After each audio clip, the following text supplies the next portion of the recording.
Saludos, mi nombre es Olimar y junto a mis compañeros vamos a hablar sobre la diabetes mellitus. La diabetes no es más que un trastorno en el que el organismo no responde de manera eficiente a la cantidad de insulina presente en el mismo, lo que provoca así una elevada concentración de glucosa en sangre.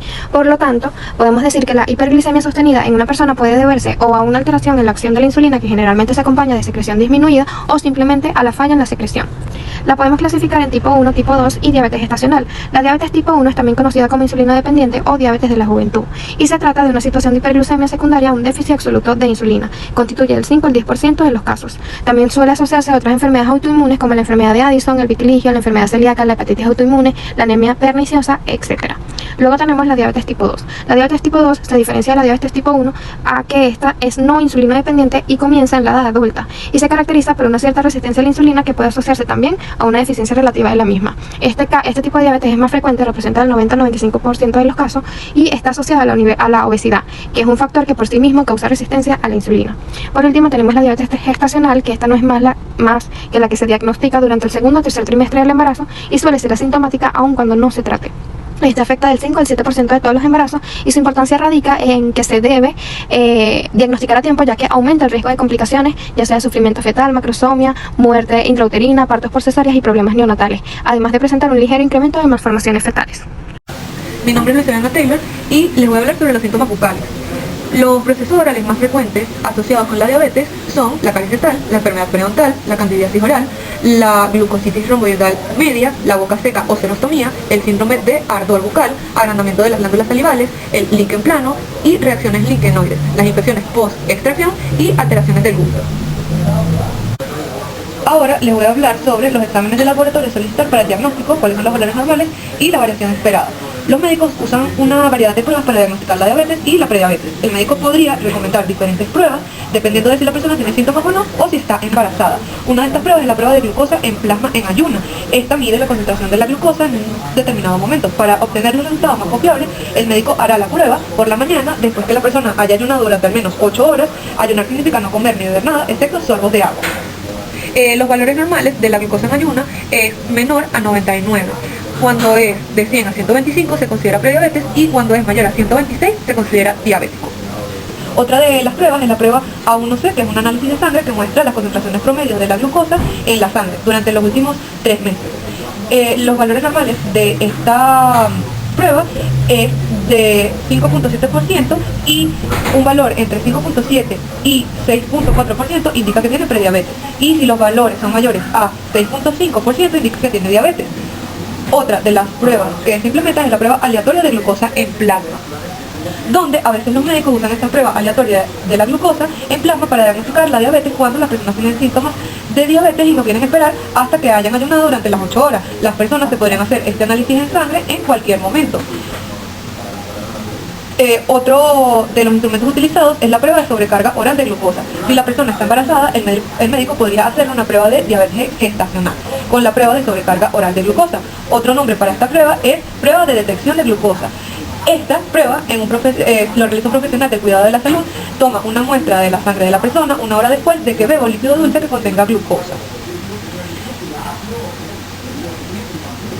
En cuanto al tratamiento, la diabetes mellitus se basa en 3 pilares, que es la dieta, el ejercicio físico y la medicación. Este con el objetivo de mantener los niveles de glucosa en sangre dentro de la normalidad, para mantener el mínimo riesgo de complicaciones asociadas a la enfermedad. Entre ellos está una dieta individualizada, en la educación sobre la diabetes continuada y ajustada a las condiciones del paciente, los ejercicios físicos de acuerdo a las condiciones del paciente, tratamiento farmacológico de la hiperglicemia, de la diabetes mellitus propiamente y de las afecciones asociadas al síndrome diabético. El tratamiento farmacológico principal es la insulinoterapia, la cual se encarga del metabolismo de carbohidratos, grasas y proteínas que se efectúa normalmente en pacientes diabéticos dependientes de la insulina tipo 1. No hay producción suficiente de esta hormona y por lo tanto es necesario suministrar la hormona de por vida para poder sobrevivir. En diabéticos no insulinodependientes, o sea los diabéticos tipo 2, aunque no es totalmente necesario utilizar la hormona al inicio, puede requerirla en momentos de estrés, cirugías e infecciones, o cuando el tiempo prolongado de la evolución de la enfermedad hasta haga agotar las reservas pancreáticas de esta hormona. En el abordaje y las consideraciones ontológicas es importante realizar una buena historia clínica, conocer antes de iniciar el tratamiento alguna condición sistémica del paciente aparte de la enfermedad ya de base, si sufre de cardiopatía isquémica, accidentes cerebrovasculares o cualquier otra patología de base. Saber el diagnóstico del tipo de diabetes que padece el paciente y actualmente el tratamiento que está tomando el paciente. Las citas deben ser cortas y las primeras horas del día, o sea, en las mañanas, el paciente debe acudir bien desayunado y tomar su medicación antes de consulta, y en caso de utilizar anestesia local, que sea atraumática para generar el menor estrés posible al paciente. Mi nombre es Alejandra Torrealba y en esta ocasión les vamos a hablar sobre las terapias alternativas para el abordaje odontológico. Dentro de las terapias alternativas tenemos dos técnicas. Tenemos la técnica de ACT, que es la que consiste en una mínima intervención, que ofrece un enfoque de tratamiento eficaz en las lesiones cariosas o oclusas proximales en molares primarios asintomáticos. Sus principales características son: eliminar la lesión cariosa, no requieren de anestesia local, no existe preparación dentaria, por lo que es una técnica que no genera aerosoles.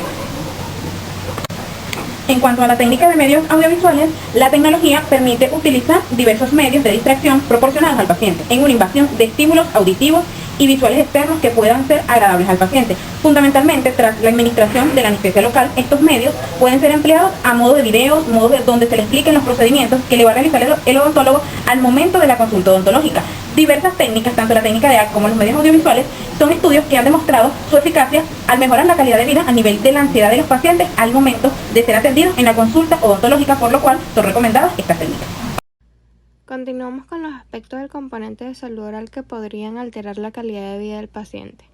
Recordemos que los pacientes con diabetes mellitus pobremente controlados están bajo un gran riesgo de desarrollar infecciones y pueden manifestar retardo de la curación de las heridas. Las caries y la enfermedad periodontal son componentes que afectarían la calidad de vida del paciente, puesto que si no se tratan a tiempo pueden desencadenar un dolor severo y la pérdida de las unidades dentarias, afectando así su calidad de vida, incluso interfiriendo en la autoestima del paciente y viéndose también afectada la función masticatoria del mismo y el aspecto estético del paciente. Es por esto que nos encargamos de desarrollar un plan preventivo de salud oral, la cual se debe realizar la vigilancia médica de la enfermedad sistémica para así mantener controlados los niveles de glucosa en sangre y mediante una higiene bucal evitar las diferentes alteraciones mencionadas anteriormente, como la caries dental, la periodontitis, la candidiasis, la xerostomía, etc. Podemos comenzar motivando al paciente a la asistencia cada 3 meses al odontólogo, donde se recomienda evaluar el índice de placa, la profundidad de las bolsas, la pérdida de inserción clínica, el sagrado del sondaje, debido a que estos pacientes son muy propensos a sufrir enfermedades periodontales. También se debe educar al paciente acerca de la relación que existe entre la enfermedad sistémica que presentan y su salud bucal, para así crear de cierta manera una conciencia del cuidado odontológico que ellos deben de tener.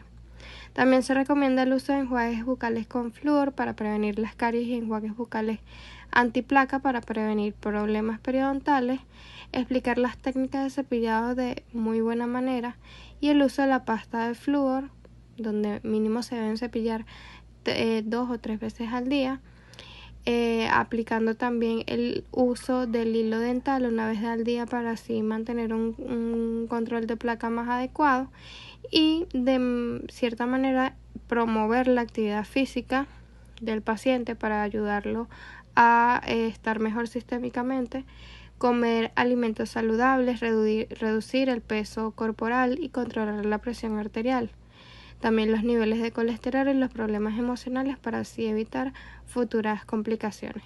Cabe destacar que antes de atender a un paciente que presente este tipo de patología, debe estar en conocimiento su médico tratante.